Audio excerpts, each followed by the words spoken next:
बड़ी बहन ने अचानक छोटी बहन का हाथ कस कर पकड़ लिया। तो बहनें जंगल से लकड़ियां काटकर गुजर रही होती है। तभी सामने एक पुराने बरगद के पेड़ के नीचे वो दोनों आपस में बात कर रही थी। और हैरानी की बात यह थी कि वह दोनों इंसान की आवाज में बात कर रही थी। अरे वाह दीदी, कितने सुंदर जानवर हैं। ये ऐसा सफेद खरगोश तो मैंने कभी नहीं देखा, और ऐसा चमकीला हिरण, हे भगवान, ऐसा तो मैंने कभी नहीं देखा है। बड़ी बहन चुप रही। उसकी आंखों में आश्चर्य से ज्यादा सतर्कता थी। देखो तो, सामने से दो लड़कियां आ रही हैं। कितनी मासूम है ये। हाँ हाँ, सच कह रहे हो। जितनी खूबसूरती बाहर से है, उतना ही पवित्र इनका मन है। काश इनकी किस्मत भी इन्हीं की तरह उजली होती। किस्मत? क्यों? क्या लिखा है इनके भाग्य में? तुम जानते हो, इनके जीवन में आगे बहुत अंधेरा है। दुख, अपमान और संघर्ष सब कुछ लिखा है। काश हम इनके लिए कुछ कर पाते। जब वो दोनों आपस में बात कर रहे थे, तभी वो दोनों लड़कियां उनके पास जाकर खड़ी होती है, जिसमें से एक लड़की पशु और पक्षियों की भाषा जानती थी, जबकि दूसरी नहीं जानती थी। अरे दीदी, लगता है ये दोनों आपस में कुछ बातें कर रहे हैं। लेकिन बड़ी बहन उनकी बातें बहुत ध्यान से सुनती है। हाँ, मुझे भी पता है। बड़ी बहन तो अपने परिवार के लिए सब सह लेगी। बड़ी बहन की किस्मत में तो एक भेड़िए से विवाह लिखा है। भेड़िए से? ये तो बड़ा विचित्र भाग्य है। हाँ, और वो भेड़िया कोई साधारण नहीं होगा। उसका असली रूप और भी खतरनाक होगा। मुझे इन दोनों के लिए बहुत ही ज्यादा बुरा लग रहा है। काश हम इनके भाग्य को बदल पाते। इतना कहकर अगले ही क्षण दोनों जंगल की गहराइयों में गायब हो गए। अरे, ये तो अचानक से चले गए। छोटी बहन तो बस उन्हें देखती रह गई, पर बड़ी बहन का चेहरा पीला पड़ चुका था। दीदी, काश हम इनकी बातें, इनकी भाषा समझ पाते। ये क्या बातें कर रहे होंगे। अगर इसे सच पता चल गया तो ये डर जाएगी। नहीं, मैं इसे कुछ नहीं बता सकती। चलो, अभी हमें घर जाना होगा। माँ और पिताजी हमारा इंतजार कर रहे होंगे। चलते चलते सुगंधना उनकी बातें सोचकर उदास हो जाती है। दीदी, आप कुछ बोल क्यों नहीं रही हो। सुगंधना हल्की सी मुस्कान लाने की कोशिश करती है। कुछ नहीं, बस थक गई हूँ। क्या वो खरगोश और हिरन सच कह रहे थे? क्या सच में हमारा नसीब इतना बुरा है? कुछ ही देर में दोनों अपने कच्चे घर के सामने पहुंच जाती हैं। चूल्हे के पास बैठी माँ जैसे ही उनको देखती है, फौरन उठ खड़ी होती है। अरे बेटियों, इतनी देर कैसे हो गई। हमारा तो दिल बैठा जा रहा था। हे भगवान, मैं कितना भागा पिता हूँ। जिस उम्र में बेटियों को आराम देना चाहिए, उसी उम्र में उन्हें जंगल भेज रहा हूँ। मेरा शरीर बहुत जल्दी जवाब दे गया। ना जाने मेरी बेटियों के नसीब में क्या लिखा है। सुगंधना आगे बढ़कर पिता का हाथ थाम लेती है। ऐसा मत कहिए पिताजी, आपने हमें अपने खून पसीने से पाला है। अब अगर आपका शरीर साथ नहीं दे रहा तो क्या हम भी आपका साथ छोड़ दें? जो हमारे नसीब में लिखा है वो होकर रहेगा। कुछ दिन बीत जाते हैं, पर सुगंधना का मन उस जंगल में ही अटका रहता है। वह चुपचाप रहने लगी थी। ना ढंग से खाती, ना ढंग से पीती। रात को करवटें बदलती रहती। एक दिन उसकी माँ उसके पास आकर बैठ जाती है। सुगंधना बेटी, क्या बात है? तो कुछ दिनों से बहुत अदली बदली सी लग रही है। ऐसा क्या है जो तुझे परेशान कर रहा है? सुगंधना नजरें चुरा लेती है। नहीं माँ, मुझे क्या होगा? मैं बिल्कुल ठीक हूँ। बेटी, माँ हूँ मैं, माँ। देख रही हूँ, तू ना ठीक से खा रही है, ना ठीक से हंसती है, ना किसी से बात करती है। क्या हो गया तुझे? सुगंधना कुछ बोलना चाहती, पर शब्द गले में ही अटक जाते। अगला दिन दोनों फिर से जंगल में लकड़ियां काटने के लिए चली जाती हैं। फिर वही बरगद का पेड़, और इस बार भी वही सफेद खरगोश और सुनहरा हिरन। क्या सच में इनके नसीब को बदलने का कोई रास्ता नहीं? नहीं, जो एक बार भाग्य में लिख दिया गया वो तो होकर ही रहेगा। तो फिर इन बेचारियों के साथ बहुत बुरा होने वाला है।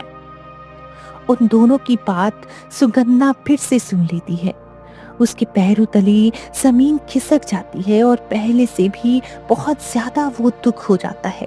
उसके हाथ कांपने लगे, आंखों से आंसू बहने लगे। उस दिन के बाद उसने खाना लगभग छोड़ दिया। शरीर कमजोर पड़ने लगा। कुछ ही दिनों में उसकी हालत इतनी बिगड़ गई कि वह बिस्तर पकड़ लेती है। माँ सिरहाने बैठकर रोती रही। पिता बाहर आंगन में चुपचाप बैठे रहते और सुगंधना की आंखों में बस एक ही डर तैर रहा था। माँ, दीदी को क्या हो गया है? ये दिन दिन इतनी कमजोर क्यों होती जा रही है? बेटा, मुझे कुछ समझ नहीं आ रहा। आखिर सुगंधना को क्या परेशानी है? वो हमें कुछ बताती भी नहीं है। तुम फिक्र मत करो भगवान, आज मैं उससे पूछ कर ही रहूंगा। आखिर वो हमसे कौन सा राज छुपा रही है। चलो उसके पास। सुगंधना का चेहरा पीला पड़ चुका था। सुगंधना, बताओ बताओ, तुम्हारी उदासी का कारण क्या है? क्यों खुद को इस हालत में ले आई हो? सुगंधना की आंखों में आंसू भर आते हैं। पिताजी, माँ, एक बात है जो मैं आपसे छिपा रही थी। मैं जंगल के जानवरों की भाषा समझ सकती हूँ। अरे, ये तो भगवान की दी वरदान है बेटी। फिर तुम उदास क्यों हो रही हो? परेशानी की बात यह है कि जब भी मैं जंगल लकड़ियाँ लेने जाती हूँ, वहाँ मुझे एक सफेद खरगोश और एक सुनहरा हिरन मिलता है। वो दोनों हमारी किस्मत के बारे में बातें करते हैं। हमारी किस्मत? चारों जंगल की ओर निकल पड़ते हैं। वही बरगद, वही सन्नाटा, और वहाँ फिर वही सफेद खरगोश और सुनहरा हिरन बैठे होते हैं। देखो, मैं तुम्हारी भाषा समझ सकती हूँ। तुम दोनों हमारे बारे में जो भविष्यवाणी कर चुके हो वो मैंने सुना है। अब तुम दोनों मुझे बताओ कि आखिर हमारी जिंदगी में ऐसा क्या होने वाला है। अगर तुम सच में समझते हो तो साफ साफ बताओ, हमारी बेटियों के जीवन में क्या होने वाला है। अरे वाह, आज तो इनके पिता भी आए हैं और ये भी हमारी भाषा समझ सकते हैं। देखो, जो कुछ तुम्हारी बेटी ने सुना है वो गलत नहीं था। पिता का चेहरा उतर जाता है। हम भविष्य के केवल संकेत देख सकते हैं। अच्छा भी हो सकता है और बुरा भी। जो लिखा गया है वो मिटाना कठिन होता है। पर हर अंधेरे के बाद रोशनी भी आती है। पिता बेचैन होकर सुगंधना की ओर देखता है। क्या कह रहे हैं ये? सुगंधना सब विस्तार में बता देती है। बेटी, इनकी बातों में मत आ इनकी बातों में। अरे ये जानवर हैं, कुछ भी कह सकते हैं। नहीं पिताजी, ये सच बोल रहे हैं। जो ऊपर वाले ने लिखा है वो होकर ही रहेगा। ना आप उसे मिटा सकते हैं, ना मैं। पिता का दिल कांप उठता है। चलो चलो चलो, अभी घर चलते हैं। तुम बहुत कमजोर हो गई हो। चारों घर लौट आते हैं। माँ पिता लाख समझाते हैं, पर सुगंधना का मन डर के मारे गिरफ्त में हो चुका था। अगर आपको लगता है कि वो ऐसे ही बोल रहे हैं तो ठीक है, हम इंतजार करते हैं उस समय का। देखते हैं आखिर क्या होता है। बेटी, आराम करो, हम कोई ना कोई उपाय जरूर ढूंढेंगे।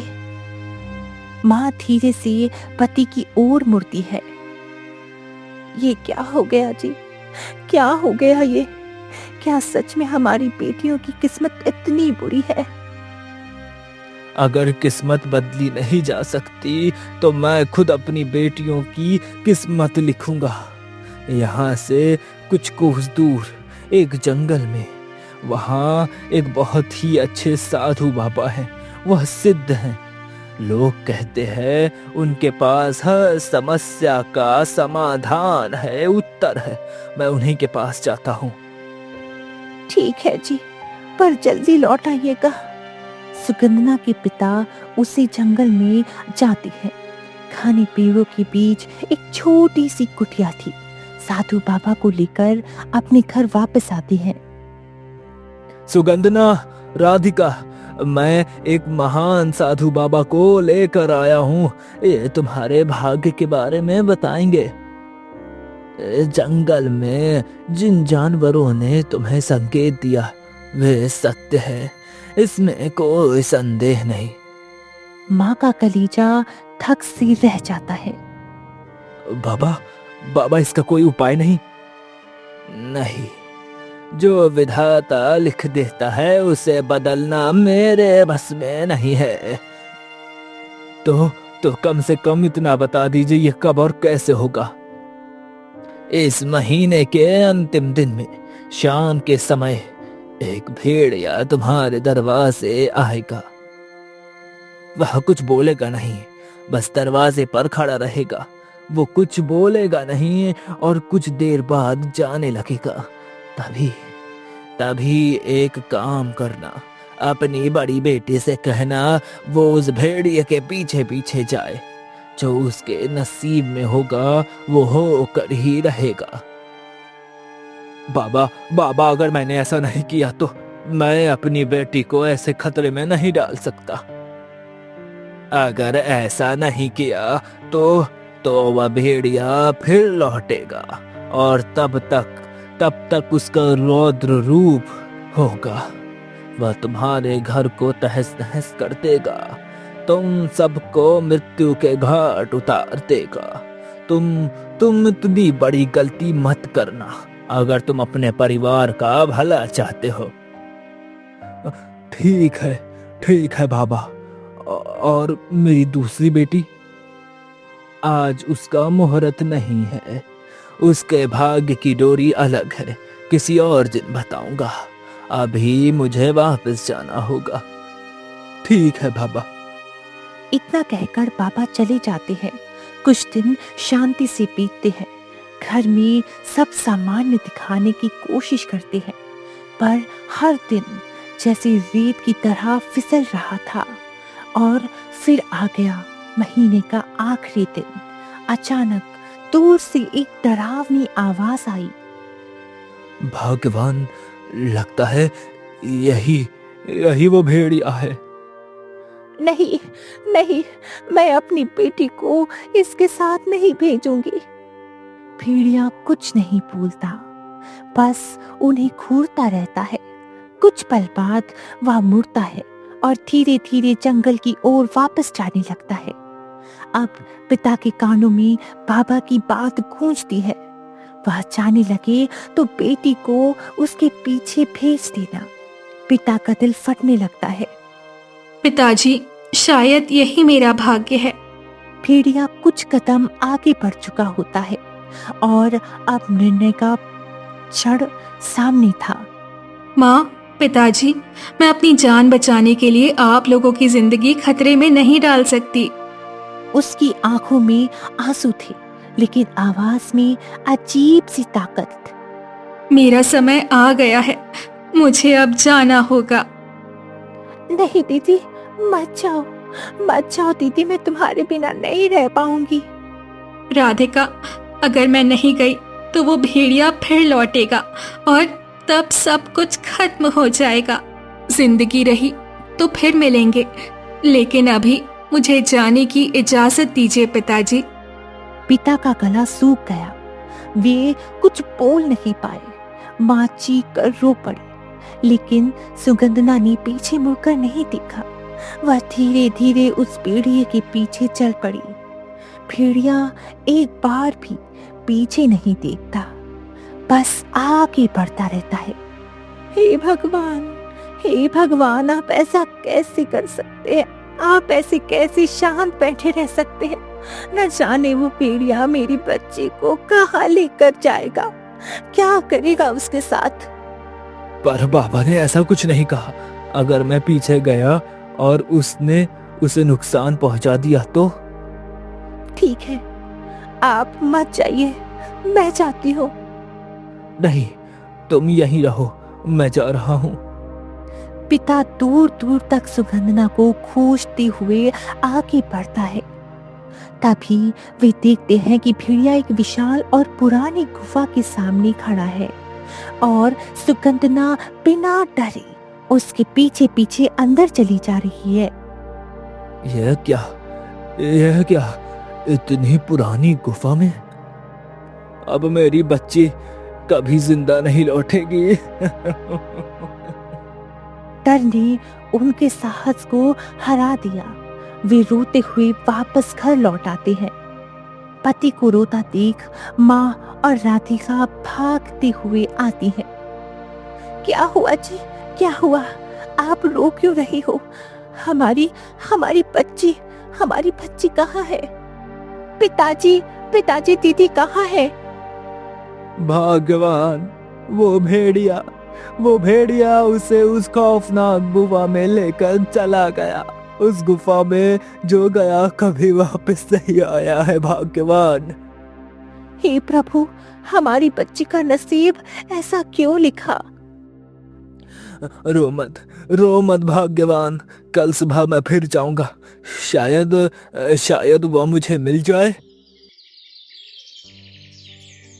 सुबह की हल्की सी रोशनी में गुफा और भी डरावनी लग रही थी। पिता धीरे धीरे अंदर झांकते हैं। अंदर से कोई आवाज नहीं आ रही थी। वे हिम्मत जुटाकर कुछ कदम अंदर बढ़ते हैं। तभी अचानक गुफा के अंदर से एक अजीब सी रोशनी चमकती है। पिता ठिठक जाते हैं और उन्हें अंदर से एक सुगंधना की आवाज सुनाई देती है।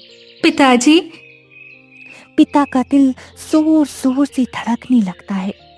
अब मुझे इस गुफा के अंदर जाकर देखना ही पड़ेगा। वे कांपते कांपते कदमों से गुफा के अंदर प्रवेश करते हैं। अंदर जाते ही उनकी आंखें चौंधिया जाती हैं। ये कैसी तेज रोशनी है। गुफा का अंधेरा जैसे अचानक गायब हो गया हो। पत्थरों की जगह संगमरमर की दीवारें थी। टपकते पानी की जगह झरने की मधुर ध्वनि। पिता धीरे धीरे अपने बढ़ते हैं। ये मैं कहाँ आ गया? ये तो कोई अलग ही राज्य है लग रहा है। भाई, ये कौन सा राज्य है? क्या भैया, पहली बार आए हो क्या? अरे तुम्हें इस राज्य की महिमा नहीं पता? नहीं भाई, कृपया बताइए। ये है द्वारका नगरी। यहाँ महाराज राजा चंद्रसेन का शासन है। दूर दूर तक इनके न्याय और पराक्रम की चर्चा है। ओह, धन्यवाद भाई।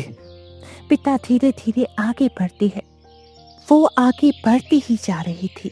अचानक उनकी नजर एक शाही पक्षी पर पड़ती है।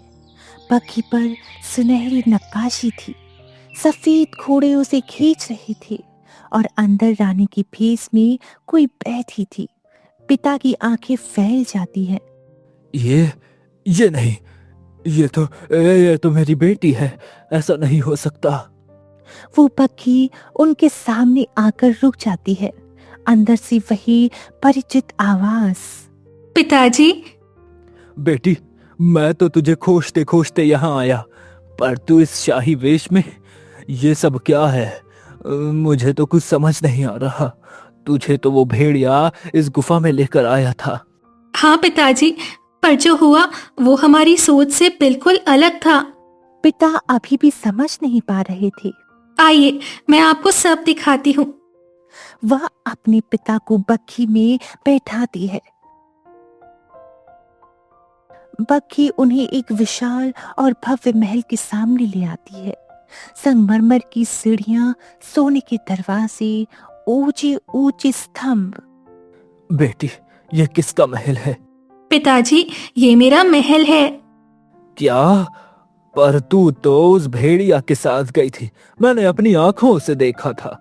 पिताजी, वो भेड़िया नहीं थे, वो इस राज्य के राजा हैं।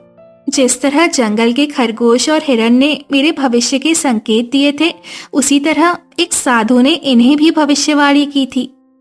कैसी भविष्यवाणी? उन्हें कहा गया था कि जब तुम एक भेड़िए के रूप में दूसरी दुनिया में जाओगे, तब तुम्हें एक ऐसी लड़की मिलेगी जो तुम्हारी नियति बनेगी। उसी से तुम्हारा विवाह होगा और वो इस राज्य की रानी बनेगी। इसीलिए वे हमारी दुनिया में भेड़िए के रूप में आए थे। वो मुझे लेने आए थे, नुकसान पहुंचाने नहीं। पिता की आंखों में आंसू आ जाते हैं। पिताजी, मेरे पति बहुत दयालु हैं, बस कुछ ही देर में और आ जाएंगे। मैंने कभी सोचा भी नहीं था कि मुझे इतना अच्छा जीवन साथी मिलेगा और मेरा भाग्य इतना बदलेगा। दोनों बाप बेटी बातें करते हुए जा ही रहे थे कि सुगंधना का पति आ जाता है। पिता समझ जाते हैं यही वो है जिन्हें उन्होंने भेड़िया समझ लिया था। राजा आगे बढ़ते हैं और झुककर पिता के चरण छूते हैं। पिताश्री, अब आपकी बेटी सुरक्षित है और हमेशा सुरक्षित रहेगी। पिता की आंखों से आंसू बहने लगते हैं। जिस गुफा को उन्होंने मृत्यु का द्वार समझा था, वो तो असल में भाग्य का राजमार्ग निकला। सुगंधना ने अपने पिता के आंसू पूछे। महाराज, मेरे माता पिता और मेरी छोटी बहन अब भी इस अंधेरी दुनिया में विलाप कर रहे होंगे। उनके लिए वो गुफा आज भी काल का द्वार है। क्या हम उन्हें यहाँ नहीं ला सकते? रानी साहिबा, यह राज्य अब आपका भी है। आपके अपनों का दुख मेरा दुख है। राजा तुरंत उनके घर आ गया। जैसे ही उन्होंने द्वार पर सुगंधना की शाही वेशभूषा में और पति को मुस्कुराते हुए देखा, उनकी आंखों पर विश्वास नहीं हुआ। राधिका दौड़कर सुगंधना से लिपट जाती है। पगली, जिसे हम भेड़िया समझ रहे थे, वे तो हमारे रक्षक निकले। भाग्य ने हमें डराया जरूर, लेकिन अंत में हमें वो दिया जिसकी हमने कल्पना भी नहीं की थी। परसों बाद सुगंधना उसी पुराने बरगद के पेड़ के पास गई। वहाँ वही सफेद खरगोश और सुनहरा हिरण था। संघर्ष और डर केवल परीक्षा थे सुगंधना। जिसने अपने परिवार के लिए खुद को समर्पित कर दिया हो, भाग्य उसके कदमों में झुक ही जाता है।